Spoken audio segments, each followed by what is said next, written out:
السلام عليكم ورحمة الله. ازيكم عاملين ايه؟ يا رب تكونوا بخير.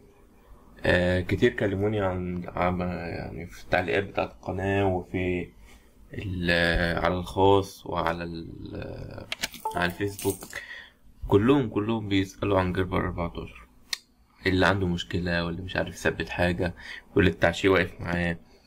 فكانوا بيسألوا عن طريقة التثبيت، ازاي نثبت وازاي نفعل البرنامج، فقلت اسجل لكم الفيديو ده. تمام، تابعوا الفيديو وان شاء الله في مفاجأة حلوة لمتابعين القناة. هي هتظهر في الاخر يعني ان شاء الله. طيب، عشان نثبته بيبقى عندنا ملفات التثبيت اللي هي السيت اب، بنفتحها. تمام، نخش على السيت اب فايل ونفتح الاوتو ران، كليك يمين ران از ادمنستريتور. بيفتح معانا الواجهة الأساسية دي. نثبت المنتجات اللي احنا عايزينها، نثبت البرنامج كله. اوكي، ده الاكيو مارك.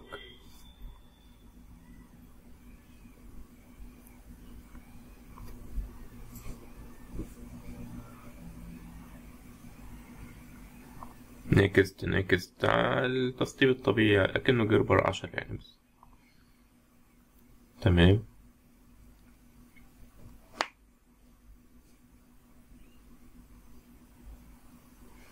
نيكست يس نيكست. هنا نخليها تيبيكال. اوكي، نوت انف سبيس. تمام، مفيش مساحة. فنعمل ايه؟ نعمل كده، نوقف بس سوري. طيب، حلينا مشكلة النت، مشكلة المساحة. نكمل تثبيت من على تيبيكال، نقول نيكست. ننتظر الملفات تتحمل.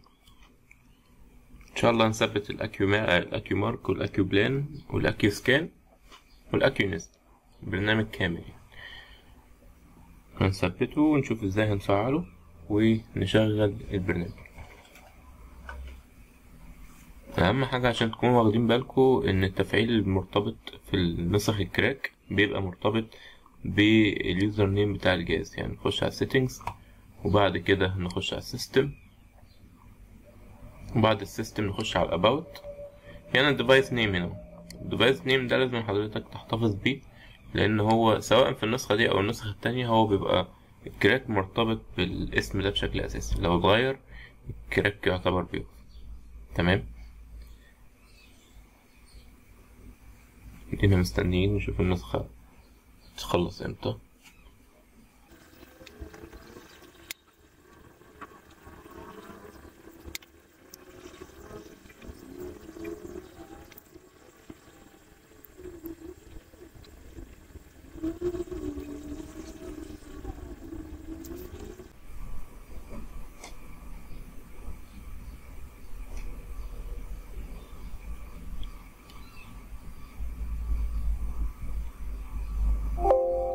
تمام، هو كده خلص. هنقول له اوكي، نقفل التشيك من ده.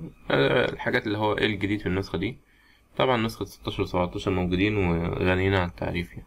نقول فينيش، نخش على الاكيونست.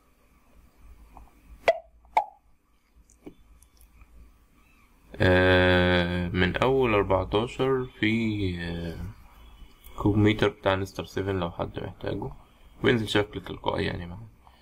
بس طبعا بيحتاج تفعيل منفصل عشان يفضل شغال. ماشي، نيكست يس نيكست. تمام، هنا بقى بنخليها كومبليت اكيونست. تمام، عشان ينزل اكيونست كامل. نقول له نيكست، نقول له يس بليس ايكونز. نيكست.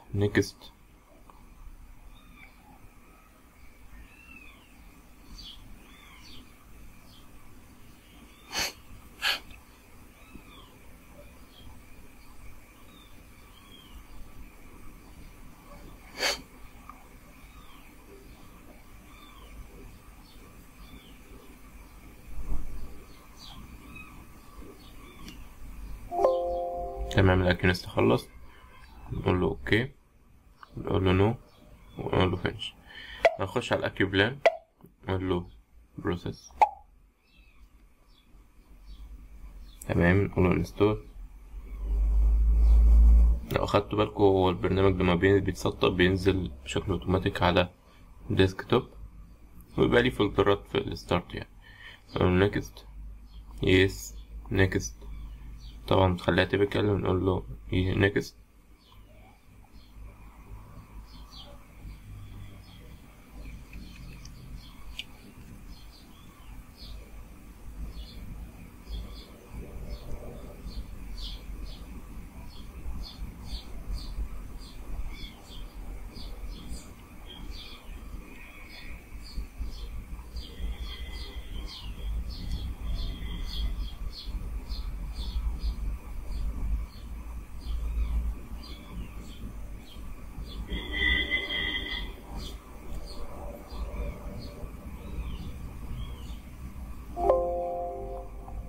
تمام، نقول له finish.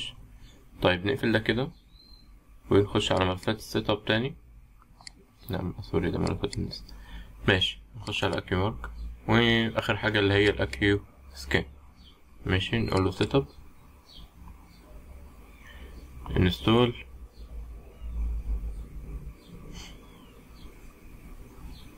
تمام، next yes next next.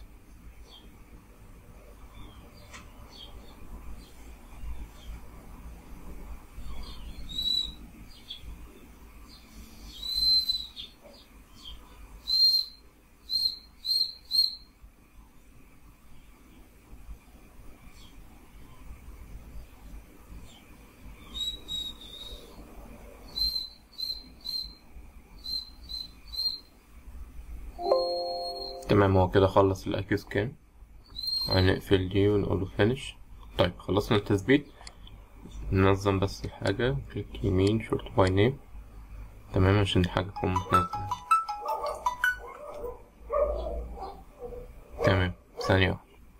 تمام، وبكده يبقى خلصنا التثبيت. طيب خلصنا تثبيت البرنامج وعايزين نفعله. لو قلنا نفتح الاكيو مارك ونشوف كده هيشتغل معانا ولا لأ. هيطلب معانا لايسنس اللي هو 3.7. ده الايرور الشائع بتاع اللايسنس بتاع البرنامج. طيب عشان نفعل البرنامج هنعمل ايه؟ هنفتح ملف الكراك. تمام اهو. اول اختيار اللي هو التست مود، ده اختياري، ممكن تختاره ممكن ما تختاروش حسب لو في برامج تانية بتحتاج تست مود ولا لا. فبتستخدمه. تاني حاجة جيت هاردوير اي دي، هنشغله. تمام، هيطلع معانا اي دي الجهاز، فده هنستخدمه في الخطوة التانية اللي بعدها اللي هو الجي بي لايسنس جنريتور. نكتب الباسورد. تمام، اوكي. احنا مثبتين جربر 14، فهنختار جربر 14.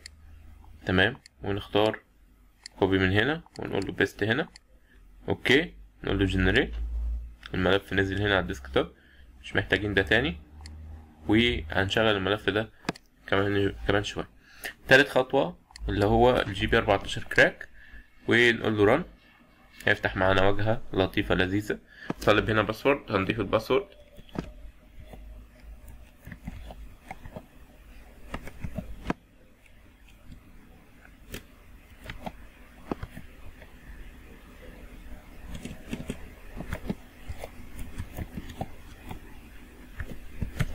تمام، وفي الانستليشن اوبشن احنا بنختار بقى على حسب احنا مثبتين ايه.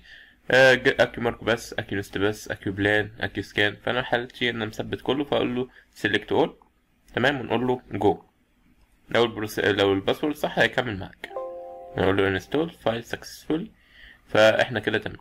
طيب ماشي. بعد كده هنشغل ملف الهوستس. كليك يمين run as administrator و تمام. بعد كده هنشغل ايميول. كليك يمين run as administrator. تمام، فاحنا كده جميل. نشغل الملف ده ونشغل الملف ده، لا اكتر ولا اقل. نيجي نفتح البرنامج بقى وكده ونشوف.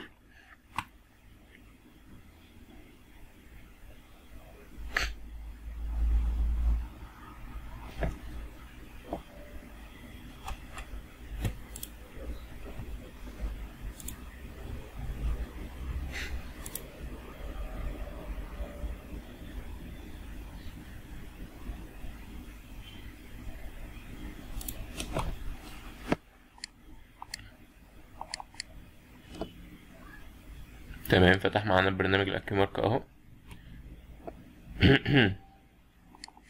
تمام. طبعا طالما فتح الاكيومارك هيفتح معانا باقي البرامج عادي، مفيش اي مشاكل.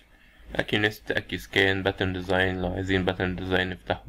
دي جيربر 14. طيب احنا خلصنا دلوقتي بالنسبة للعرض اللي انا قلت لكم عليه، او مش عرض، هو هدية للناس المبتدئين. احنا دلوقتي الناس المبتدئين كلها بتدور على 10.2 على جيربر 9. طب ليه تدور على 10.2؟ فلما ممكن تاخد النسخة بتاعت 14 دي يعتبر بسعر تجديد باقة النت عندك. اللي محتاجها يتواصل معايا، السعر بسيط خالص خالص خالص. وهي يعتبر هي مدعومة شوية. هسيب لكم بيانات التواصل بتاعتي معايا في التعليق المثبت او في وصف الفيديو. لو عرفت ان انا ارفع لكم نسخة من الجيربر للتحميل على طول هرفع لكم. ما كانش اللي يتواصل معايا هبعت له الروابط بتاعة النسخة. اشوفكم على خير. ما تنسوش العرض ده خاص للمشتركين اللي معايا في القناة، فلو انت عايز تستفيد بالعرض اشترك في القناة وفعل الجرس عشان يوصلك كل جديد ان شاء الله. السلام عليكم. والسلام عليكم ورحمة الله.